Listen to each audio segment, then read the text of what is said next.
Amoureux de vieilles mécaniques et de belles carrosseries, Jean-Pierre Fritz a créé avec quelques passionnés l'association des volants de Nacre à Courseulles. Alors, notre association Les Volants de Nacre, bon, nous avons eu l'idée, quelques passionnés de voitures anciennes, de créer sur Courseulles une amicale, une association qui permette de nous retrouver au moins une fois par mois, donc de faire une présentation comme celle-ci près du manège et un calendrier d'établi.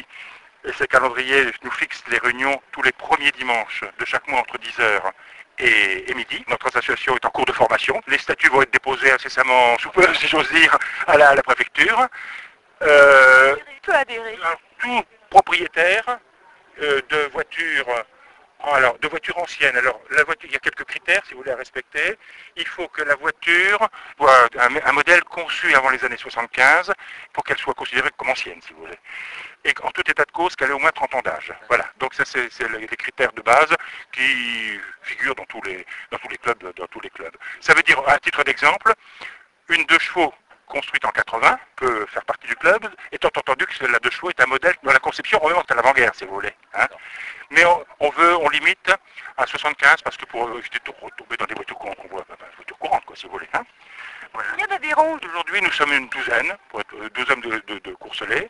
Et puis, on se rend compte qu'il y a des tas de gens qui viennent à notre manifestation et puis qui demandent à adhérer. Donc, on a commencé, nous étions 8, nous sommes 10, 12, et puis ça va grossir. Hein. Combien de véhicules à l'heure actuelle? Aujourd'hui, il y avait 17 voitures d'exposées. Éventuellement de futurs adhérents, s'il y a 12 personnes. Nos réunions mensuelles sont des réunions ce qu'on appelle open. Il n'y a pas besoin de faire partie du club pour venir présenter une voiture. Des villes voisines, comme Bayeux, Ouistreham, etc., font le même genre d'opération, et on peut y participer sans forcément être membre du club. Par contre, on organisera des sorties dès les beaux jours, des sorties, des pique-niques, des visites locales, etc. Et là, il faudra quand même être membre du club. Mais toutes ces présentations-là, ces présentations qui sont faites, c'est open, c'est-à-dire c'est ouvert à tout possesseur d'une voiture ancienne, qu'il soit membre d'un club ou pas du reste. Quel type de manifestation vous envisagez? Faire des sorties de groupe, faire pourquoi pas des bourses d'échange, entre guillemets, des concours d'élégance, vous voyez, où les gens sont habillés à la mode de l'époque de la voiture. L'époque rétro. Voilà, l'époque rétro, voilà, oui, tout à fait. Oui. D'accord.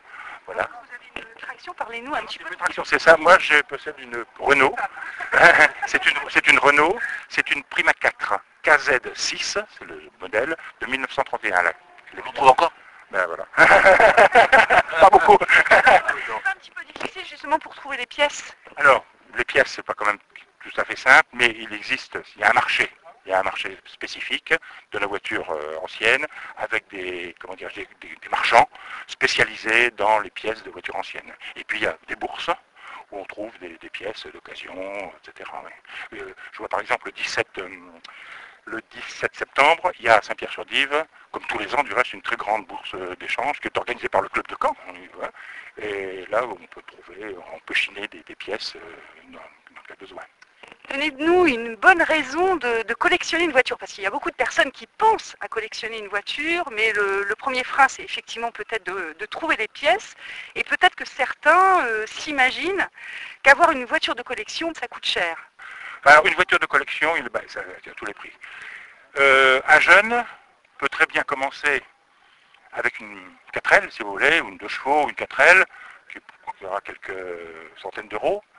Il aura peut-être un peu de travaux de restauration à faire dessus, mais il pourra commencer avec ça. Alors évidemment, ça va à tous les prix, hein, ça c'est certain que si vous commencez avec une voiture qui vaut quelques centaines d'euros, et puis après vous tombez dans des modèles de prestige qui valent, n'en parlons pas, je n'ose même pas dire le prix si vous voulez. Hein. Mais la bonne raison, pour répondre à votre question, la bonne raison c'est surtout d'être amoureux de l'automobile, et puis de l'automobile d'un autre temps, d'un autre âge, si vous voulez. Parce que quand vous êtes dans une voiture comme celle-ci, c'est une pièce de musée.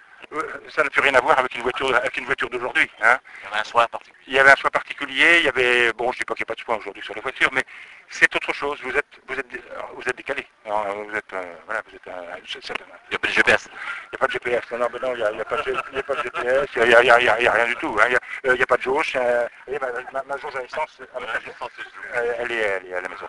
C'est un bâton pour mesurer ce qu'il y a comme essence. La mécanique, c'est un sujet qui permet de garder sa femme, ou c'est un cas de divorce parce qu'on est sans arrêt en train de...